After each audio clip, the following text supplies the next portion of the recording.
alegria do Espírito Santo, nós saudamos a você que nos acompanha no programa Razões da Fé desta semana, aqui pela Rádio Miriam Caravaggio, 95.7 FM, na estreia, no primeiro horário que o programa vai ao ar, sempre nas quartas-feiras, das 8 às 9 da noite, mesmo horário que o programa também vai ao ar pelas ondas da Rádio Miriam e também da nossa Diocese de Caxias do Sul, pelas redes sociais, YouTube, Facebook da Diocese de Caxias do Sul, também na reprise, na Rádio Miriam Caravaggio, aos domingos das 7 às 8 da manhã, depois das 10 às 11 da noite, no Spotify da Rádio Miriam Caravaggio, aos domingos também a partir das 9 horas da manhã, e também, é claro, na TV Serra, canal 526 da NET, sempre nas segundas e terças-feiras. Nós te convidamos a se inscrever no canal da Diocese de Caxias do Sul no YouTube, basta procurar por Diocese de Caxias, ativar o sininho para receber as notificações e tudo aquilo que a gente publica a cada semana, inclusive o Razões da Fé. Nós estamos discutindo nesses últimos programas os 60 anos da conclusão do Concílio Vaticano II. É um grande evento da Igreja no século XX, e que nos ajuda também a ser igreja no tempo de hoje, na atualidade. Nós ainda estamos no processo de recepção deste sínodo, deste concílio, e o Papa Francisco nos recordou tudo isso com o processo sinodal que ele convocou lá de 2021 a 2024 e que agora tem nos seus documentos e que vai chegando também às nossas comunidades e paróquias. Por isso, o nosso tema de hoje, Dei Verbum, como o Concílio Vaticano II transformou a leitura da fé? É uma pergunta que vai nos interpelando também ao longo desse programa. E nós temos como convidados aqui no estúdio da Rádio Miriam, nós temos o professor Cássio Murilo Dias da Silva, que eu vou pedir que se apresente e que está aqui em nosso meio também visitando a nossa região. Padre Cássio, muito obrigado pela tua presença. É uma alegria aceitar. Bom, primeiro uma alegria receber e aceitar o convite. Sempre que a gente tem oportunidade para falar da palavra de Deus e mais especificamente da palavra de Deus na vida da nossa igreja, é sempre uma alegria. Eu sou formado em Sagrada Escritura, tenho mestrado e doutorado pelo Pontifício Instituto Bíblico de Roma, lecionei já em várias faculdades de teologia, então a importância da Bíblia da igreja faz parte, assim, vamos dizer, como poderia dizer assim, é a minha cachaça diária. Muito bem, muito bem. Muito obrigado e bem-vindo. E temos como convidado também o padre Volney Júnior Vanassi, que é padre da nossa Diocese de Caxias do Sul, pároco da Catedral Diocesana, a paróquia Santa Teresa d'Ávila de Caxias do Sul, também mestre em teologia pela Pontifícia Universidade do Rio Grande do Sul, a PUC, e atualmente também ele é o coordenador da Escola de Teologia e Bíblia da região pastoral de Caxias do Sul. Padre Volney, obrigado pela presença também. Obrigado, Felipe. Padre Professor Cássio, a alegria de estar aqui contigo também e com todos os que nos acompanham através do programa Razões da Fé. Muito bem. E eu começo com o Padre Cássio, e aí a gente vai desenvolvendo o nosso bate-papo, falando um pouquinho do contexto. Estamos celebrando agora 60 anos de término, de conclusão do Vaticano II, que aconteceu de 62 a 65. E a Dei Verbum é um dos últimos documentos que vai sendo promulgado. Qual era o contexto e por que se precisava de um documento para falar sobre a palavra de Deus?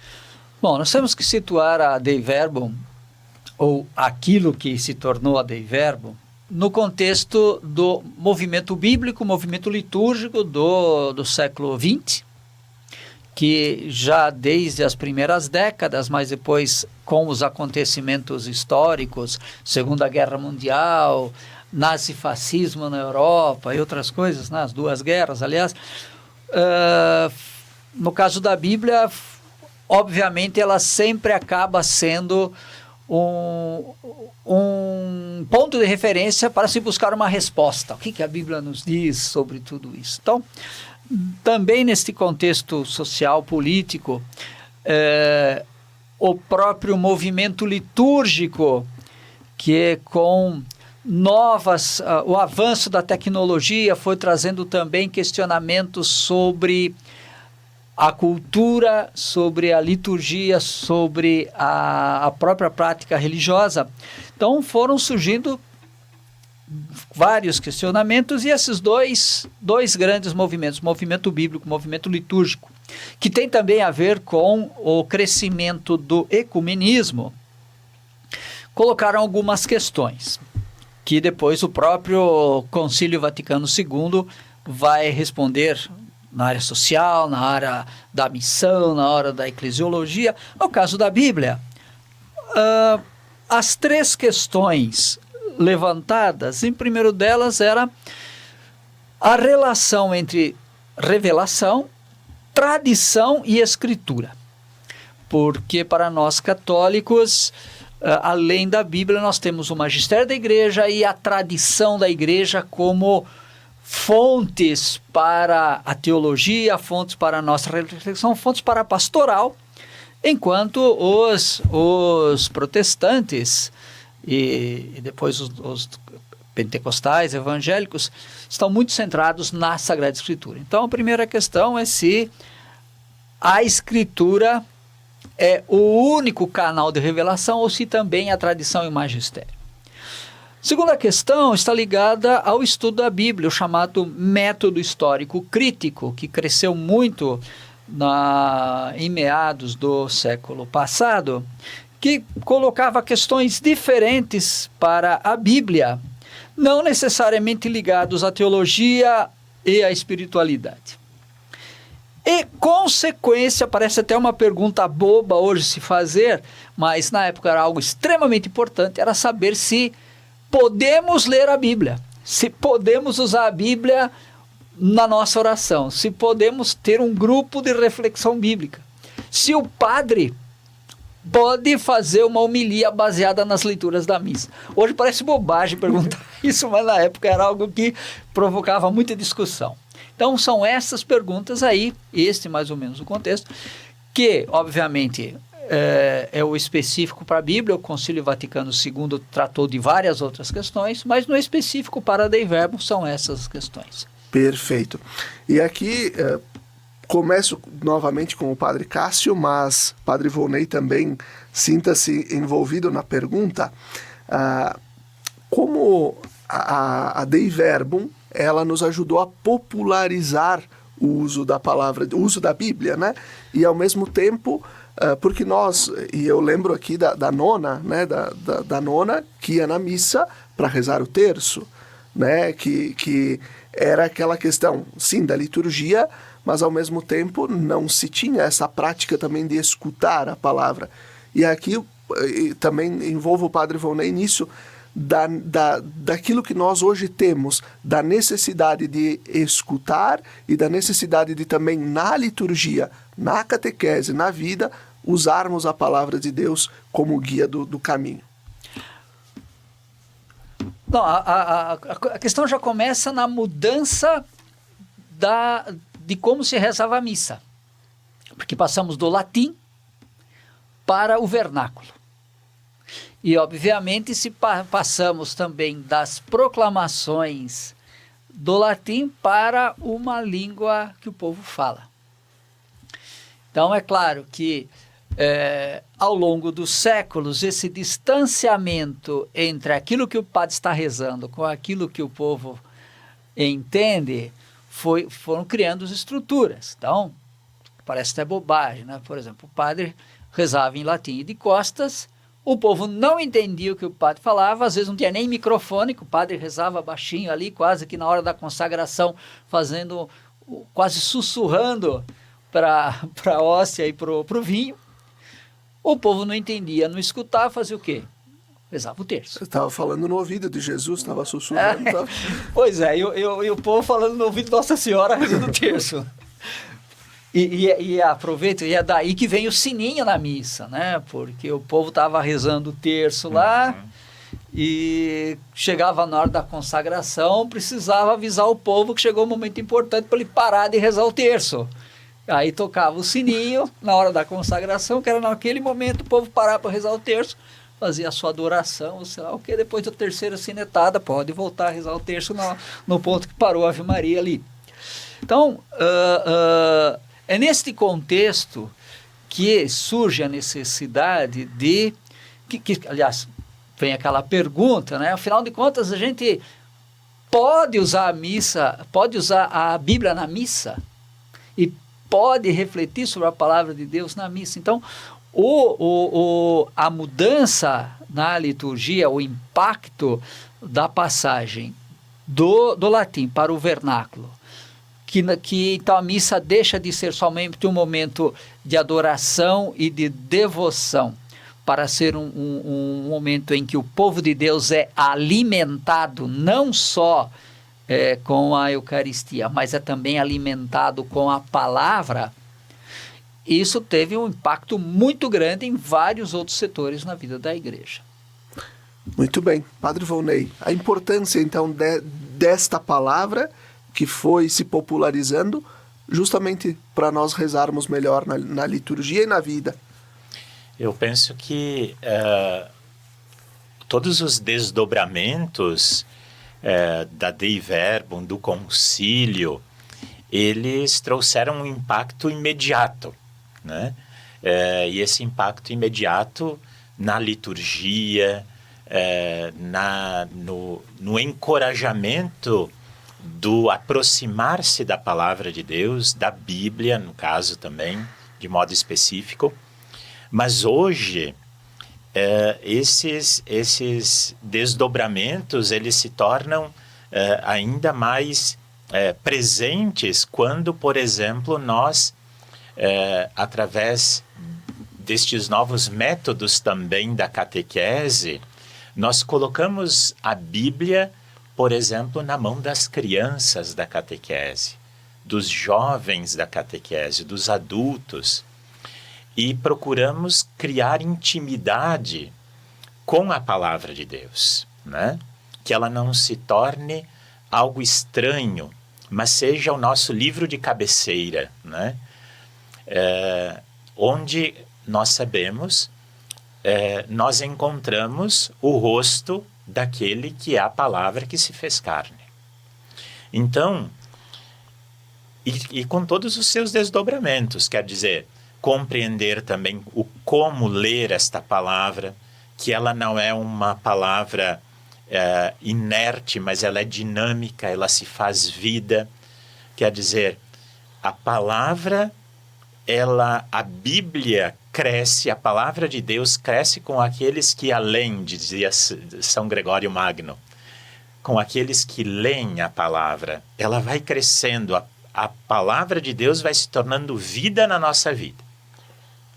Mas nós aqui pensamos também nas nossas equipes de animação litúrgica, né? O como proclamamos esta palavra, se nós também rezamos esta palavra, né?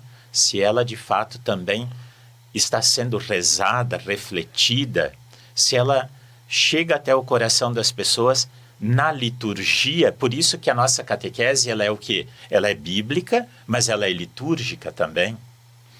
E ela é eclesial.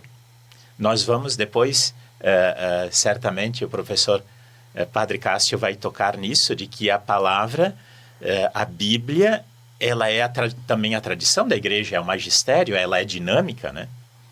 Então nós lemos essa palavra como igreja, na igreja, né? E eu penso que o nosso manual de oração tem que ser a palavra de Deus, através da Lectio Divina. Então, você, sim, você tem temos as nossas orações populares, mas já começamos a olhar, por exemplo, numa simples oração do terço, de que nós precisamos meditar a palavra de Deus nela. Nos mistérios nós meditamos. Claro. E que também a Lectio Divina, ela precisa fazer parte do nosso dia a dia.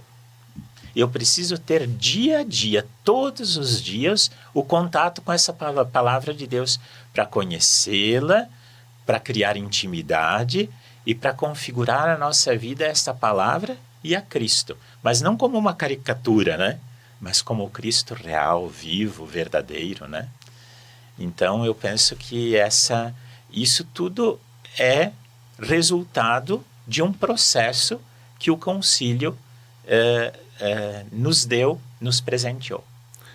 E eu pego essa resposta do Padre Volney e eu puxo de novo lá para a história do Concílio Vaticano II. Nós sabemos que foram só 2 documentos dogmáticos do concílio.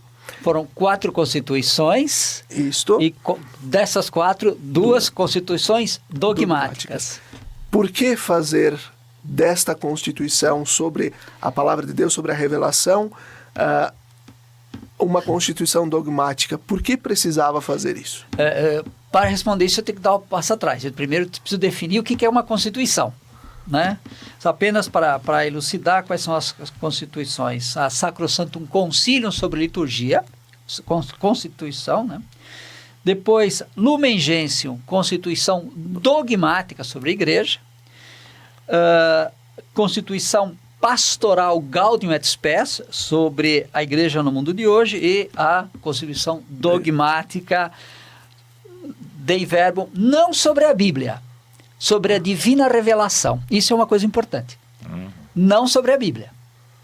Quer dizer, a Bíblia, só nisso, o concílio está dizendo que a revelação é muito maior do que a Bíblia. A Bíblia é um dos canais da revelação. Tanto que na Constituição Dogmática de Verbum está escrito assim: a Igreja Católica acredita que Deus fala por meio da Bíblia, da tradição e do magistério, e além da história. Mas, voltando lá então, o que é uma Constituição? É um documento que explica verdades doutrinais. O que é uma dogmática? O que é um dogma? É uma doutrina que tem valor normativo para a vida da Igreja. Quando eu junto Constituição dogmática, estou dizendo assim, que aquela doutrina que os católicos, que está exposto nessa Constituição, ela não é opcional. Quer dizer, se você quiser continuar a ser católico, você tem que aceitar isso. A Igreja crê isso. A Igreja acredita nisso, e para você continuar católico, você tem que acreditar também. Não é opcional. Então, por exemplo, lá, Constituição dogmática Lumen Gentium. A Igreja é povo de Deus. Não, eu não concordo. A Igreja é sociedade perfeita, como alguns queriam. Olha, isso aqui não tá em discussão.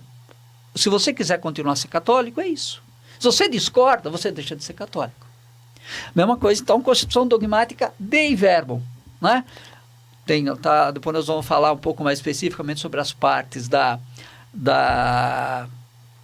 dessa Constituição, mas a terceira parte sobre o uso da Bíblia na nossa vida, na nossa oração, na nossa liturgia, na nossa pastoral. Eu não concordo, a pregação do padre tem que ser sobre a vida do santo, não pode ser sobre a Bíblia. A nossa catequese tem que ser meramente devocional, sacramental, não pode ser sobre a Bíblia. Bom, então você está deixando de ser católico, porque não é uma opção, não é uma questão de concordar ou não concordar. Então a Igreja, com a sua autoridade, diz, o conteúdo da nossa fé é esta, e para a gente continuar a partilhar a mesma fé, é isso aqui que nós devemos acreditar e praticar. É bastante interessante porque voltaremos a falar nisso oportunamente, mas a terceira parte do documento tem uma série de normas que estão no determinativo. Faça-se assim. E nós vamos depois falar sobre isso. Muito bem. A gente vai concluir esse primeiro bloco já do nosso programa Razões da Fé e na sequência a gente retorna justamente para falar sobre estes canais da revelação. E aí a gente vai seguindo até a terceira parte, que é aquilo que o Padre Cássio traz para nós. Faça-se. É aquilo que nós devemos atender enquanto povo de Deus. Nós lembramos o patrocínio de trabalhos acústicos, sons que elevam a alma em igrejas e capelas. Conheça o nosso trabalho no Instagram, @trabalhosacústicos. Fique com a gente, até daqui a pouquinho.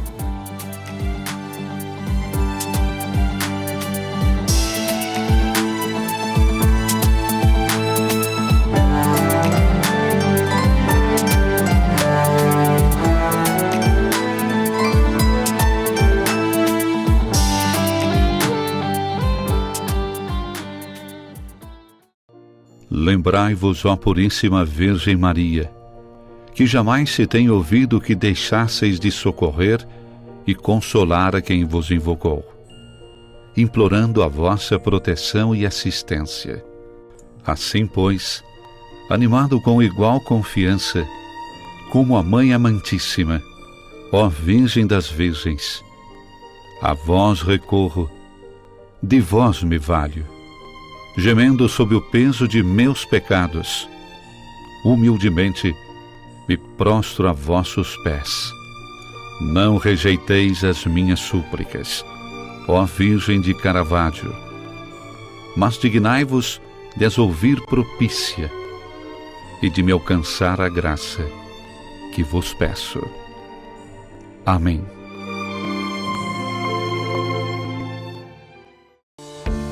Você já se perguntou o que é essencial para a sua saúde? Aqui no Círculo, essencial é o atendimento humanizado, a atenção total a você e o cuidado completo sempre. E é exatamente isso que você encontra na Central de Saúde de Farroupilha. Estamos bem no centro da cidade, com atendimento de especialistas, posto de coleta do laboratório, vacinas, ambulatórios, saúde ocupacional e um centro de cardiologia referência. Escolher o Círculo é escolher um plano completo para você e essencial para a sua saúde. É ter sempre à disposição uma ampla rede credenciada, uma infraestrutura moderna, um serviço gratuito de teleorientação médica 24 horas e muito mais. Planos para você, sua família ou sua empresa. Contrate pelo site circulosaude.com.br. Estar perto do comércio e o pequeno produtor, o futuro pra valer, de união com mais amor. É minha cidade que vejo crescer, a felicidade a poucos metros de você. Valorize o que é daqui, Farroupilha caminhando pro futuro mais feliz. Viva Farroupilha, viva e descubra Farroupilha. Uma iniciativa Cindy Lojas Farroupilha. Quer segurança na hora de comprar um imóvel? A Imofar tem mais de 40 anos de tradição. Tranquilidade total na hora de comprar? Isso você tem com a Imofar. Ligue 2109-5900 ou acesse imofar.com.br.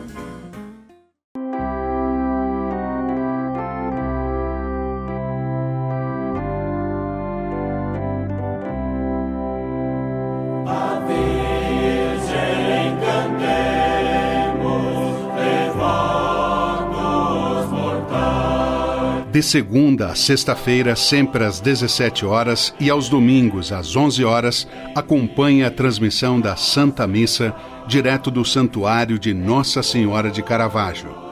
Fique ligado na TV Serra, canais 26 e 526 da NET Claro, no Facebook e canal do YouTube da TV Serra Farroupilha, ou conectado ao nosso site www.tvserra.tv e reze conosco.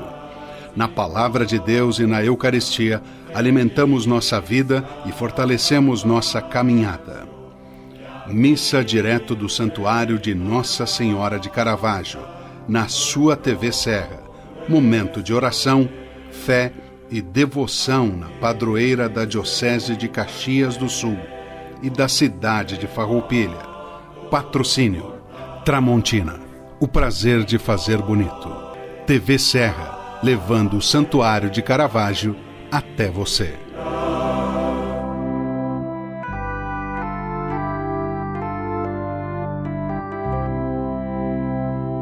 De todos os lugares, Mãe de Caravaggio.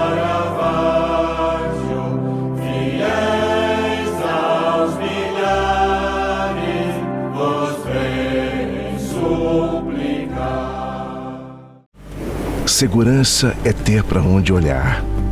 Está lado a lado de quem está disposto a nos dar a mão. Saber que, mesmo nos caminhos longos, temos a certeza de onde queremos chegar. Ao olhar para trás, vemos todas as conquistas que tivemos ao lado de quem esteve junto com a gente. Percebemos que uma relação de proximidade é essencial. As melhores escolhas são aquelas que deixam a nossa rotina mais fácil e nos possibilitam construir nossos projetos sabendo com quem podemos contar. Afinal, ter a certeza de que temos pessoas comprometidas com nossos sonhos dá ainda mais valor à vida. Para tudo que tem valor, Sicredi, sua certeza sempre.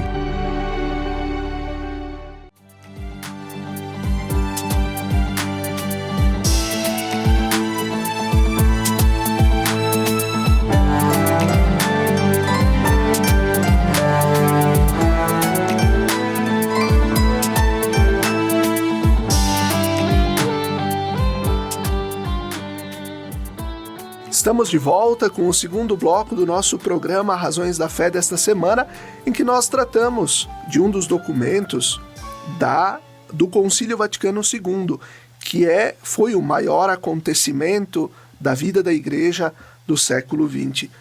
Nós tratamos justamente da Constituição Dogmática Dei Verbum neste programa. E o nosso tema, Dei Verbum, como o Concílio Vaticano II transformou a leitura da fé. Nós temos como convidados aqui nos estúdios da Rádio Miriam Caravaggio o professor Padre Cássio Murilo Dias da Silva, que é exegeta formado pelo Pontifício Instituto Bíblico de Roma, e temos o Padre Volney Vanassi, que é pároco da Catedral Diocesana e também coordena o curso A Escola de Teologia e Bíblia da região pastoral de Caxias do Sul. Começo de novo com o Padre Cássio, justamente para a gente recordar aquilo que a gente falava no primeiro bloco, de que a Dei Verbum ela não é exatamente sobre a Bíblia, mas ela é sobre a revelação de Deus. E a revelação ela acontece não só por meio da Escritura, mas tem outros canais da revelação. Vamos falar sobre isso, professor? Então, isso é uma coisa... O curso de revelação quando a gente estuda teologia, é uma disciplina que toma o semestre inteiro para a gente chegar à conclusão que não sabe. Como eu digo para os meus alunos, não basta não saber, tem que argumentar, provar por que não sabe. Tem que dar razões ao não saber. Exatamente. A gente fala, além das razões da fé, tem as razões de não saber também, né? É claro que quando... a revelação é, antes de mais nada, como o Concílio Vaticano II, a Dei Verbum, adotou a seguinte definição: revelação é um ato comunicativo de Deus. Diferente do que na teologia que se fazia antes da Dei Verbum, e que muitos querem continuar fazendo, mas a Dei Verbum estabeleceu um parâmetro muito claro. A revelação não é um depósito de verdades. Quer dizer, então já a pergunta é uma confusão que às vezes se faz, né? Se confunde canais da revelação com fontes da revelação. As fontes da revelação são Pai, Filho e Espírito Santo. Deus é a fonte, né? Bíblia, tradição e magistério são canais, são os meios pelos quais esta revelação, esta comunicação de Deus chega até nós. E é importante distinguir que não é um depósito de verdades, porque a revelação não é um arquivo PDF já pronto, ou antigamente a gente falaria fax, hoje não vamos dizer ali como é que fala, um Twitter, alguma coisa, pronto. E nem uma mensagem de WhatsApp. Nem uma mensagem de WhatsApp, né? Que chega já pronto e fechado. Então, a teologia anterior ao concílio, principalmente teologia que se fala teologia dogmática, não sistemática, o concílio também teve esta este impacto, né? A gente fala de teologia sistemática, quer dizer, vamos sistematizar o conteúdo da fé, mas que é um conteúdo muito dinâmico, diferente de uma teologia dogmática em que as coisas estão encaixotadas e feitas. Então, a teologia anterior define assim, então, a revelação como um depósito de verdades. Eu preciso provar alguma coisa, vou lá buscar já um discurso pronto, com os argumentos já fechadinhos. Havia até alguns, inclusive católicos, mas também é muito comum no mundo protestante, achar que a Bíblia assim, toda a revelação está contida na Bíblia, e o que é pior, com a morte do último apóstolo acabou a revelação.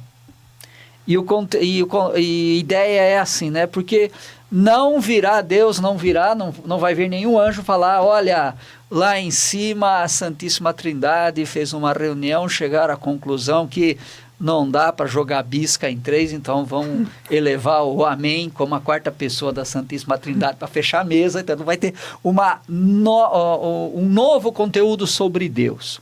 Mas isso é reduzir a revelação a falar da pessoa ou das pessoas divinas, como se a revelação não tivesse nada a ver com o nosso mundo. E o Concílio, adotando essa postura de que a revelação é um ato comunicativo de Deus, significa que a revelação ainda não acabou. Deus continua se revelando.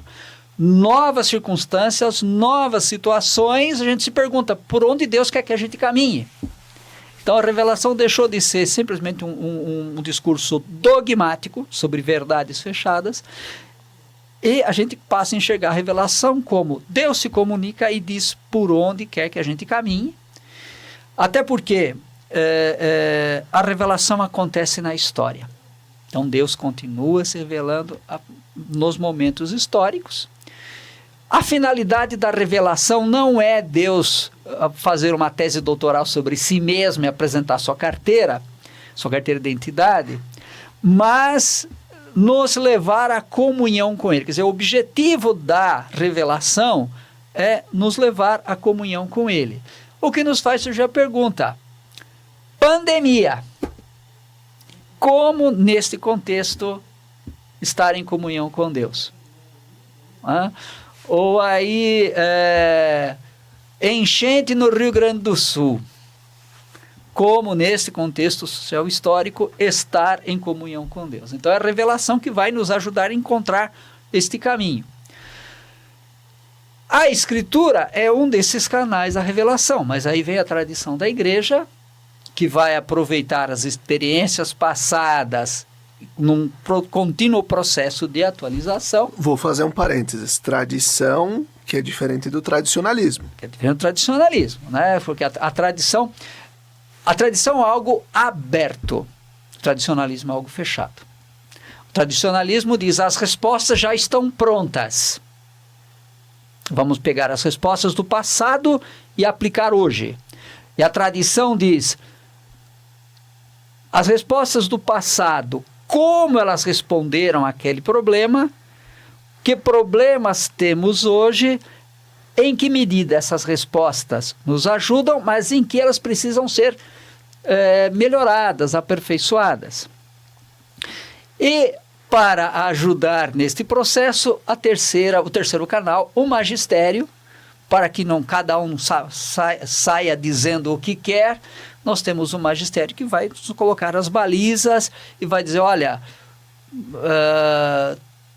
precisamos tomar cuidado para não radicalizar de um lado e de outro, mas ao mesmo tempo não podemos perder as nossas raízes. Então, a Escritura como uma revelação já experimentada no povo, a tradição, um processo, como o nome já diz, de passar de um para o outro, às vezes até de boca a boca, o que acertamos, o que erramos, e o magistério como aquele que vai nos ajudar a ter um pouco de balizas, um pouco até de bom senso diante das circunstâncias. A Escritura já é aquela. mas a tradição continua se movimentando, e o magistério da igreja com muito mais velocidade. Muito bem. Padre Volney, como a gente percebe, muitas vezes, claro, são 60 anos só, né, que mudou a questão da liturgia, que a liturgia foi reformada, mas nós percebemos ainda hoje uma reverência tão maior para a Eucaristia, mas ainda um pouco menor para a palavra, para a Sagrada Escritura. Qual a necessidade de nós, mais uma vez, colocarmos a Bíblia na mão das crianças, na mão dos adultos, na mão das pessoas, para que elas possam compreender que o mesmo Cristo revelado na Eucaristia é aquele que se revela também, é o Verbo feito carne nas nossas comunidades, na nossa família também, em casa, né? É importante que a gente perceba este vínculo, esta fonte que alimenta a nossa liturgia, o nosso celebrar, que está os próprios sacramentos em si. Eles não podem ser simplesmente ritos que não têm um fundamento unitivo, né? Então, onde é que está esse fundamento? A própria palavra de Deus. É ali que nós conhecemos esse rosto de Jesus que se oferece a si mesmo e que nós o celebramos na Eucaristia, que nós entendemos também a fonte, o significado, o simbolismo daquilo tudo que são os efeitos, né, santificadores dos sacramentos. A Bíblia, a palavra de Deus, a comunhão com a igreja vão dando o sentido e o significado de tudo isso, né? Então, são coisas que revelam um único corpo místico de Cristo, um vínculo do povo de Deus, né, à pessoa de Jesus revelada nas Sagradas Escrituras. Então, é por isso que nós dizemos que o ide a todo mundo e a todos anunciai o Evangelho, ele passa justamente por estas fontes, estes canais, né, da graça de Deus, mas nos liguem de fato à fonte da revelação, que é a Santíssima Trindade.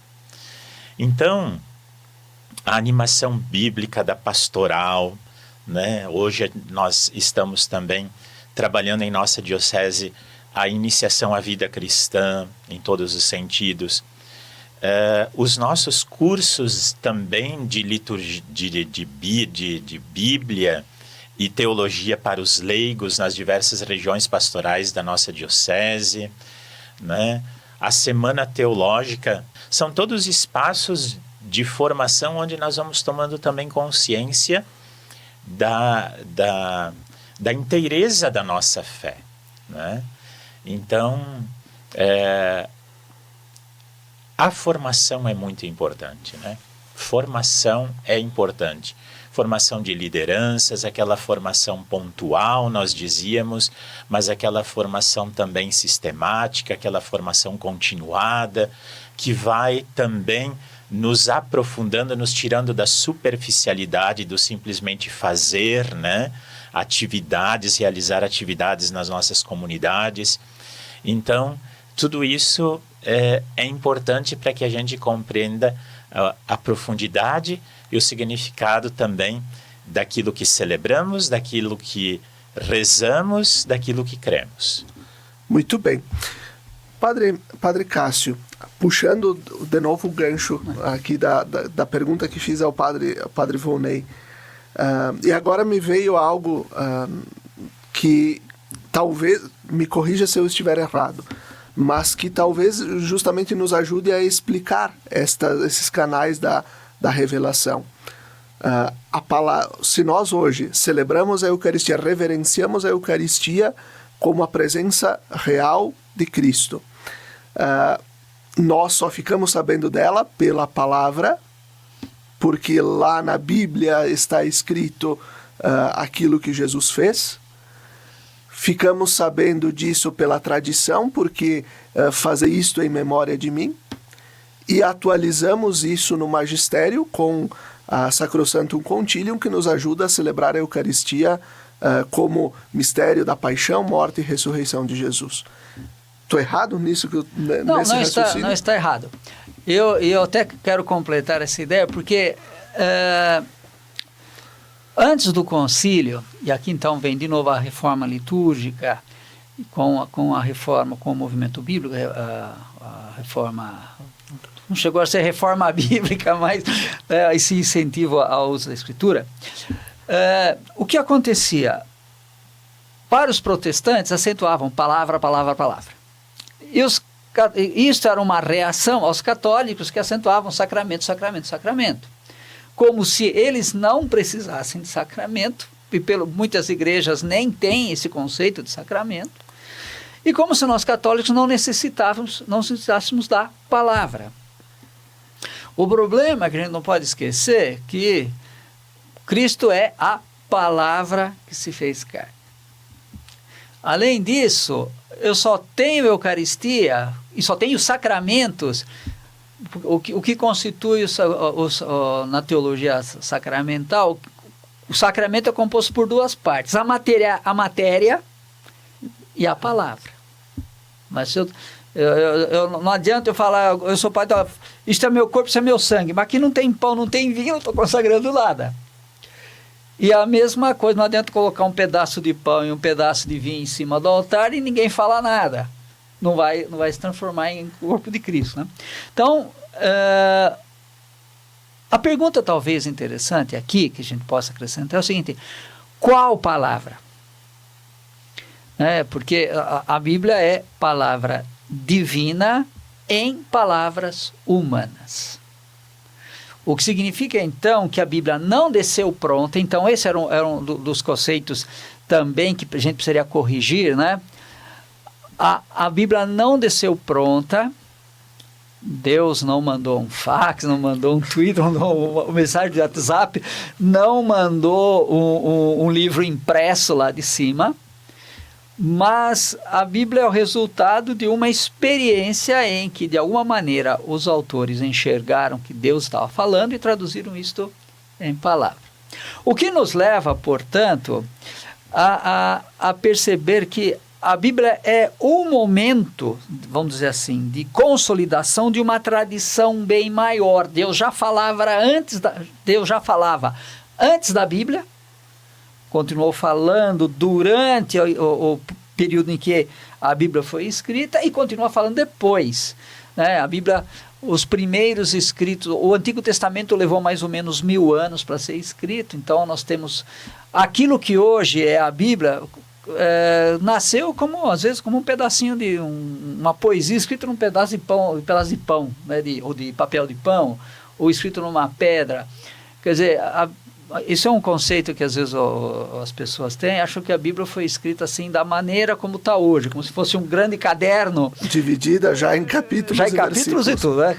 Quer dizer, como se fosse um grande bloco de livros ou bloco de papel, que um começou a escrever o Gênesis, foi passando para o outro, e quando chegou na última página, quem escreveu o livro do Apocalipse disse: a gente tem que terminar porque acabou a página, não tem mais.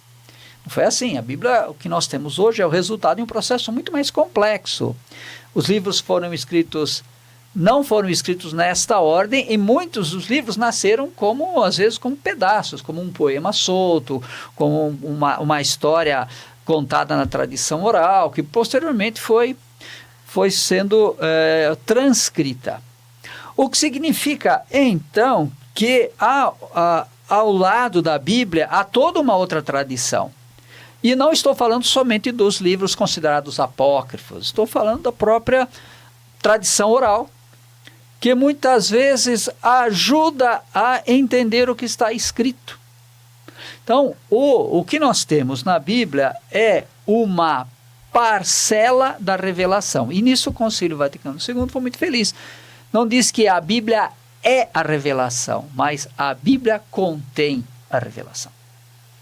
Assim como também outros documentos do concílio vão dizer assim, que a igreja, né, o povo de Deus, a verdadeira igreja, está na igreja católica, mas não é a igreja católica. Né? Então, esse conceito que nos ajuda a não ser a sociedade perfeita. Exatamente, e nos ajuda também a não sermos arrogantes, dizendo só nós temos a salvação. Então, a Bíblia é um momento deste processo de comunicação e de um processo que já existia antes e continua existindo. E por que não se acrescentam livros novos na Bíblia? Porque aí tem todo o processo de se definir o cânon.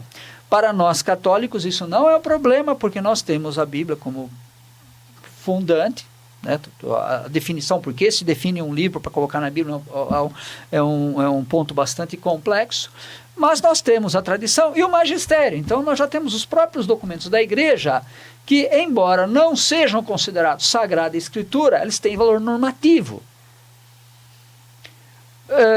E também é interessante notar que os documentos da igreja também avançam e retrocedem. Então, quer dizer, a igreja também vai, entre erros e acerto, definindo as suas coisas. Nós temos o grande compêndio de teologia dogmática de dogmas, conhecido por Denzinger, mostra claramente isso, né? Como muitas vezes se demorou séculos para se chegar a uma definição de um ponto dogmático, entre erros e acertos.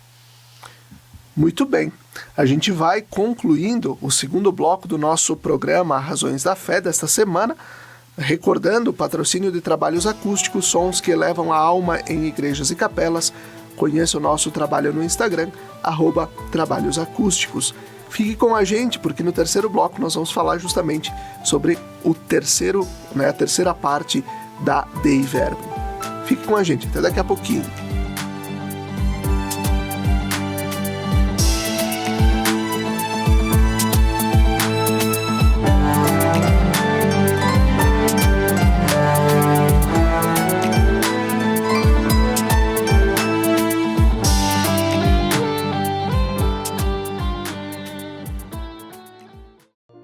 Lembrai-vos, ó Puríssima Virgem Maria, que jamais se tem ouvido que deixasseis de socorrer e consolar a quem vos invocou, implorando a vossa proteção e assistência.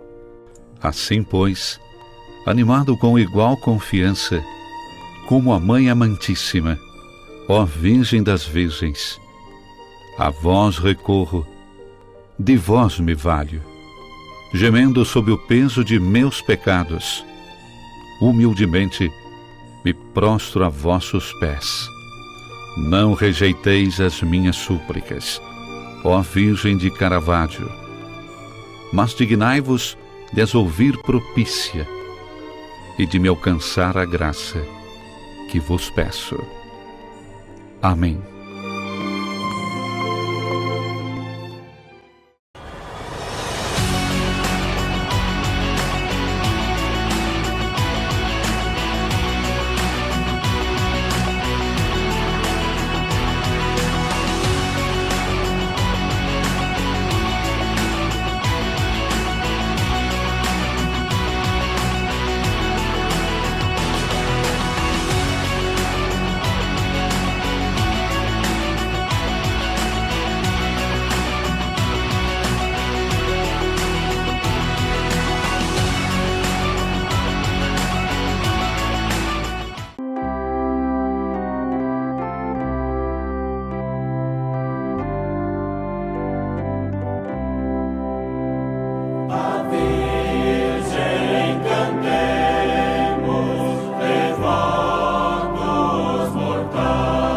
De segunda a sexta-feira, sempre às 17 horas e aos domingos às 11 horas, acompanhe a transmissão da Santa Missa, direto do Santuário de Nossa Senhora de Caravaggio. Fique ligado na TV Serra, canais 26 e 526 da NET Claro, no Facebook e canal do YouTube da TV Serra Farroupilha, ou conectado ao nosso site www.tvserra.tv e reze conosco. Na Palavra de Deus e na Eucaristia, alimentamos nossa vida e fortalecemos nossa caminhada. Missa direto do Santuário de Nossa Senhora de Caravaggio, na sua TV Serra. Momento de oração, fé e devoção na padroeira da Diocese de Caxias do Sul e da cidade de Farroupilha. Patrocínio Tramontina, o prazer de fazer bonito. TV Serra, levando o Santuário de Caravaggio até você.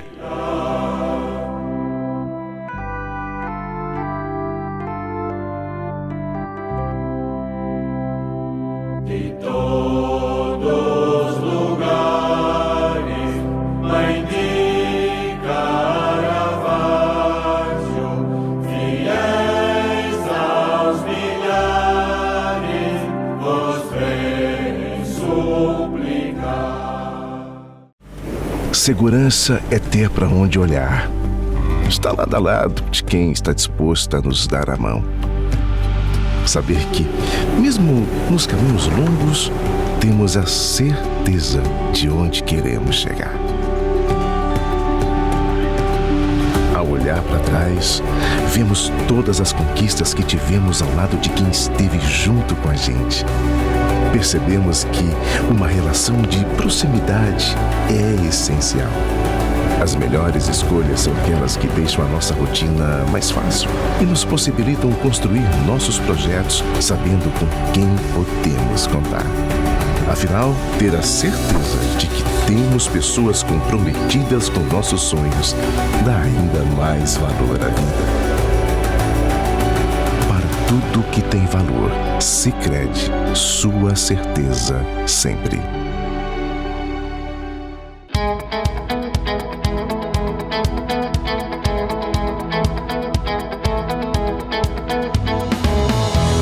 A Imofar carrega na bagagem mais de 48 anos de história. História essa que se solidificou através da constante realização dos sonhos dos seus clientes. A Imofar conta com uma equipe qualificada, pronta para oferecer um atendimento de excelência durante toda a jornada. Seja para comprar, vender ou investir, a Imofar é o elo perfeito entre o sonho e a realização. Confiança, agilidade nos processos e segurança é a nossa essência.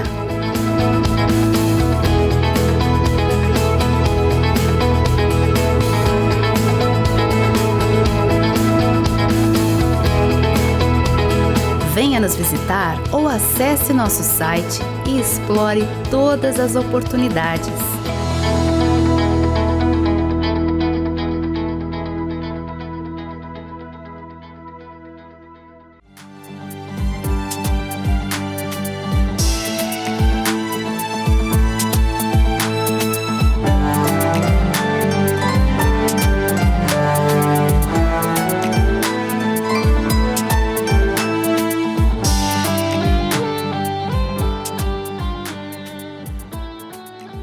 Estamos de volta com o terceiro bloco do nosso programa Razões da Fé desta semana, aqui pela Rádio Miriam Caravaggio, 95.7 FM e também pelas redes sociais da nossa Diocese de Caxias do Sul. Obrigado a você pela sua audiência e pela sua companhia. Nós estamos refletindo sobre o Concílio Vaticano II, já que neste ano de 2025, que é o ano jubilar também, nós celebramos 60 anos da conclusão deste que foi certamente o maior acontecimento da Igreja Católica no século XX. E nós temos aqui no estúdio da nossa Rádio Miriam Caravaggio o professor Cássio Murilo Dias da Silva, que é exegeta formado pelo Instituto Bíblico lá de Roma, e também o padre Volney Vanassi, que é mestre também em teologia aqui pela PUC do Rio Grande do Sul e pároco da nossa Catedral Diocesana, Paróquia de Santa Teresa d'Ávila. nós estamos refletindo sobre a Dei Verbum, que é uma constituição dogmática do Concílio Vaticano II. Então, agora já neste último bloco do nosso programa, eu abordo novamente com o professor Cássio, e a gente vai seguindo o bate-papo, qual a importância que, anos depois da publicação da Dei Verbum, a Igreja no Brasil começa a celebrar um mês da Bíblia para popularizar também, para refletir, né, este tema e refletir sobre a palavra de Deus. Sim, o mês da Bíblia foi um dos frutos da Dei Verbum. Havia outros, né? Por exemplo, a Dei Verbum é um documento extremamente curto, apenas 6 capítulos. Os 3 primeiros, aliás, os 2 primeiros falam sobre essas questões mais teóricas da tradição, escritura, magistério. O 3º capítulo fala sobre a interpretação bíblica. E depois os 3 últimos, capítulos 4, 5, 6, então falam assim o uso da Sagrada Escritura na Bíblia. Aliás, o uso da Sagrada Escritura, o uso da Bíblia na igreja. Quer dizer, 3 capítulos eminentemente pastorais. Na pastoral nós temos muitos avanços, coisas que já estavam acontecendo e que a Dei Verbum sacramentalizou, vamos dizer assim, e outras coisas que ainda não estavam acontecendo, mas que se sentia a necessidade. Então a Dei Verbum impulsionou, orientou, né? E vários deles estão muito ligados à reforma litúrgica também. Uma pequena lista aqui, né? Traduções da Bíblia. Antigamente o católico era proibido ter Bíblia, né? Então traduções da Bíblia, esse incentivo a ter a Bíblia, não só incentivo a ter a Bíblia, mas incentivo a estudar a Bíblia. Então outro desdobramento foi essa multiplicidade de livros para estudar a Bíblia. Também o incentivo que as homilias sejam centradas na palavra, não simplesmente na vida do santo ou na devoção ao sacramento. E celebrações da palavra, não somente com o sacramento, mas reuniões para se ler e meditar a Bíblia. E depois também o uso da Bíblia na catequese, a leitura orante, como já foi falado, grupos bíblicos, cursos bíblicos. Né? E neste roldão, o mês da Bíblia como um momento, como um tempo não único, mas mais intenso para se refletir sobre a Bíblia, para se estudar a Bíblia. Eu, como professor de Bíblia, eu confesso que às vezes o mês de setembro me deixa muito irritado. Porque, como diz uma amiga minha, setembro é o mês da esquecida. Ninguém fala nada da Bíblia o ano inteiro, padre não fala nada da Bíblia, depois convida um professor de Bíblia para dar um cursinho lá na paróquia, como se aquilo fosse resolver tudo. Né? E quer que em 4 semanas, né, ensine tudo aquilo que se pode ensinar sobre Bíblia. A gente não sabe o que é. 4 semanas, quando muito, a gente explica 4, 5 coisinhas só, e depois não tem continuidade. E o que me deixa mais irritado ainda é que esse próprio conceito de mês da Bíblia, eu já ouvi mais um padre falar assim, o mês da Bíblia na minha paróquia foi um sucesso, vendi 500 Bíblias na secretaria. Tá, mas fez algum curso bíblico? Fez algum momento de formação pro povo? Não, o mês da Bíblia se resume a vender Bíblia barato. Ou então coletar a Bíblia que o povo, para quem tem mais de uma, para fazer doação. Isso é o mês da Bíblia. Não, o mês da Bíblia é isso. Não, o mês da Bíblia é um momento para intensificar um contato com a palavra de Deus que está na Sagrada Escritura. Mas também não adianta de outubro a agosto não fazer nada. Até por isso que a CNBB propõe um livro mais específico para que seja estudado. Exatamente. E que também, assim, né, é um livro... Esse ano nós temos a Carta aos Romanos. Um livro denso, extremamente complexo, com várias questões que a gente precisa situar a comunidade de Roma, situar Paulo. Então, é sempre sempre um trailer, vamos dizer assim, né? Sempre algo que não pode ser simplesmente uma pincelada, algo extremamente superficial. Por outro lado, Bíblia a gente nunca acaba de estudar, então profundamente não dá para fazer em 4 semanas. Mas o ruim, e aqui eu devo fazer outra consideração, às vezes a própria formação se resume a meditar sobre a palavra. Como professor de Bíblia, eu sempre vejo com muita desconfiança quando fazemos reduções. Não podemos confundir a necessária e válida leitura orante, mas eu não posso substituir a leitura orante, usar a leitura orante como única forma de leitura.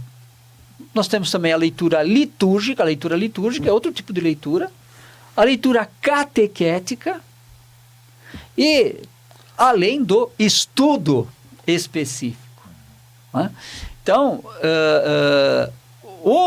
uma das grandes dificuldades é querer reduzir tudo à leitura orante, como se o povo não precisasse estudar, conhecer mais profundamente. Né? Então, ao longo do mês da Bíblia, a gente faz leitura orante, sem dúvida alguma, mas precisamos também ter momentos de que nós não vamos rezar, nós vamos estudar. Quem é Paulo? Esse ano Romanos, né? Quem é Paulo? O que ele viveu? Que era a comunidade de Roma? O que era o Império Romano? Dados históricos, dados mais sociais, que precisamos de tempo e queimar alguns neurônios para entender. Muito bem. Padre Volney, nessa mesma ótica, por isso que o curso de teologia, a Escola de Teologia e Bíblia, ela dedica praticamente, dos 2 anos de currículo, praticamente 1 ano é Bíblia, né? Isso mesmo. E também, também no 2º ano, quando nós pensamos no curso de Teologia e Bíblia, por exemplo, cristologia que seja a partir dos evangelhos, por exemplo, ou que tenha o pano de fundo a Sagrada Escritura. Quando a gente faz eclesiologia, não seja uma sistematização simplesmente dogmática ou teológica pura, mas que essa teologia sim seja fundamentada biblicamente. Então, nós pensamos o curso de teologia assim, mesmo as questões da teologia sistemática, elas estejam fundamentadas biblicamente. E nós percebemos o quê? Que as pessoas têm sede. Todos temos sede dessa palavra de Deus, desse aproximar-se à pessoa de Jesus em última análise.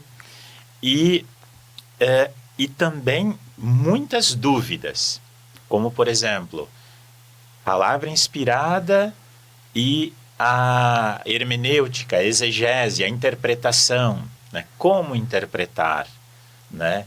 Literal, não é literal? Isto. O professor Padre Cássio já nos falava dos gêneros literários. É uma complexidade e uma riqueza, eu diria mais do que isso, que nós precisamos nos aprofundar. A gente precisa beber dessa fonte, né? Em todos os seus aspectos. Quem sabe até, professor Cássio, falar um pouquinho sobre essa questão da interpretação, né? Da Sagrada Escritura, como devemos fazer, enfim.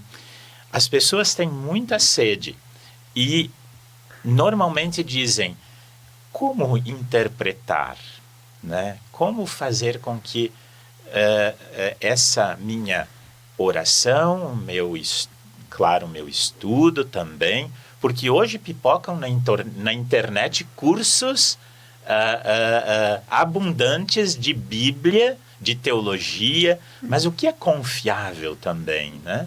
Diante de toda essa oferta que está aí, né?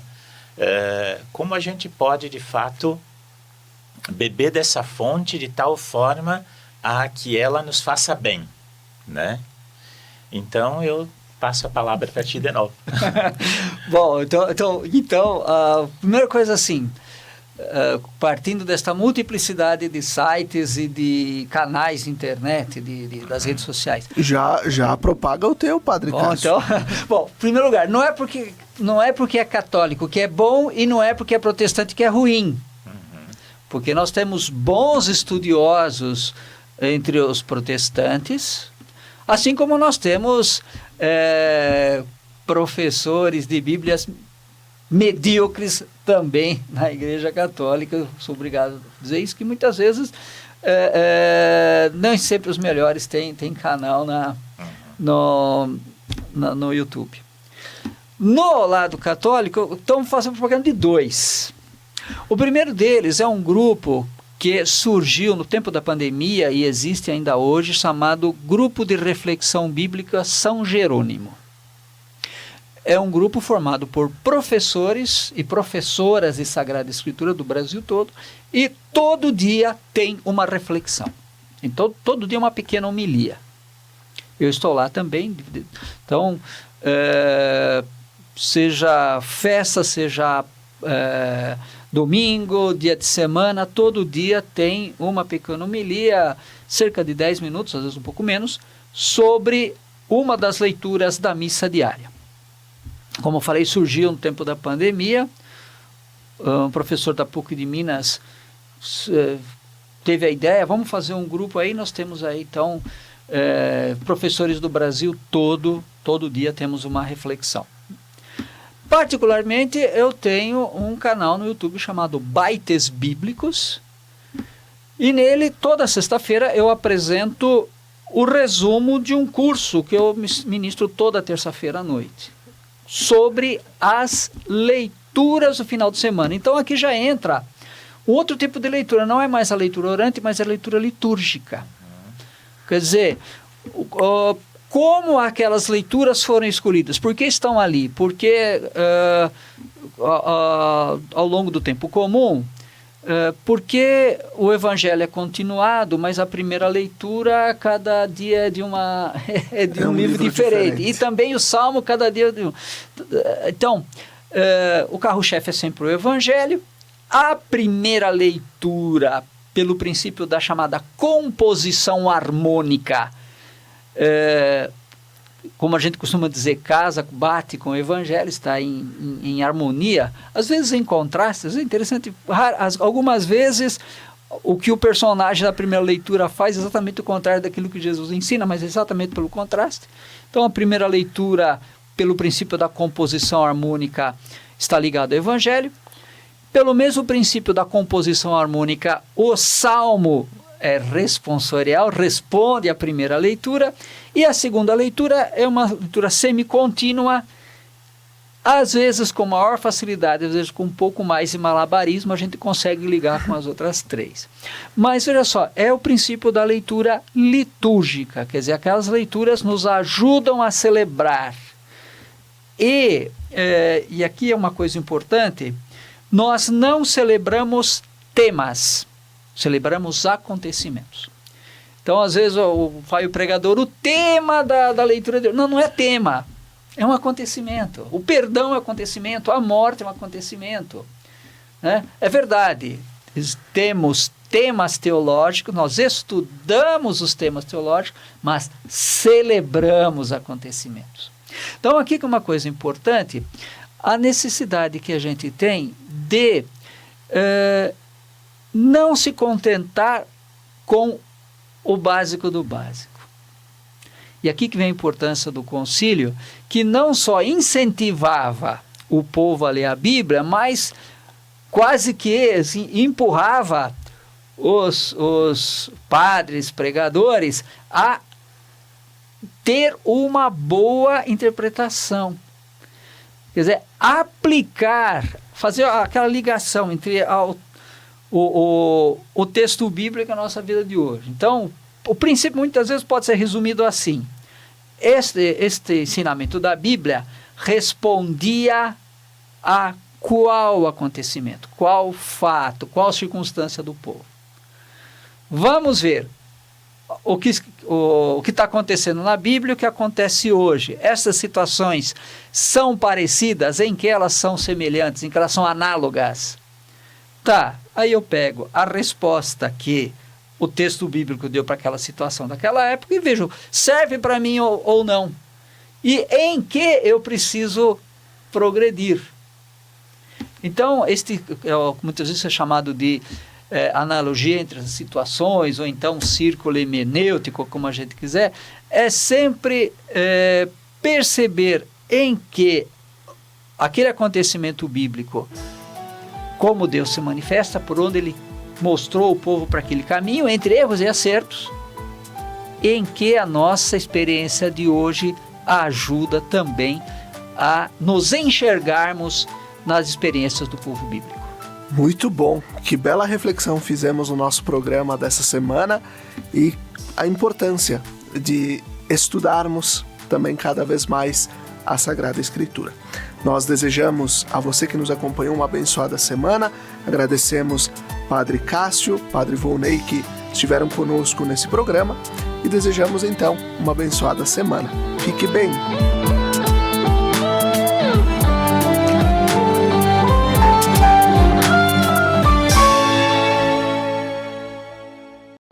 Lembrai-vos, ó Puríssima Virgem Maria, que jamais se tem ouvido que deixasseis de socorrer e consolar a quem vos invocou, implorando a vossa proteção e assistência. Assim, pois, animado com igual confiança, como a Mãe Amantíssima, ó Virgem das Virgens, a vós recorro, de vós me valho, gemendo sob o peso de meus pecados, humildemente me prostro a vossos pés. Não rejeiteis as minhas súplicas, ó Virgem de Caravaggio, mas dignai-vos de as ouvir propícia e de me alcançar a graça que vos peço. Amém.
Quando você usa um produto da Tramontina, você talvez nem perceba toda a história que está por trás dele.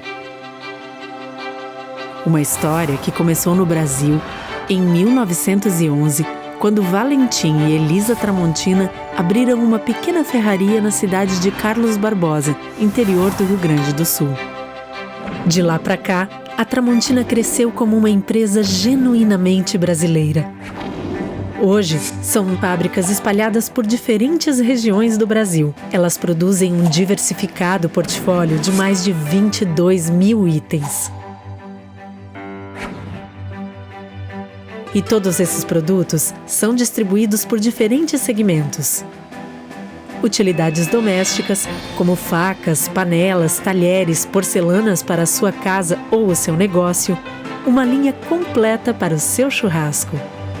Ferramentas, que vão desde a jardinagem até os segmentos profissional, industrial e automotivo. Lar. Com móveis e equipamentos para deixar a sua casa ou seu negócio prontos para fazer ainda mais bonito. E materiais elétricos, para todos os tipos de instalação e reforma.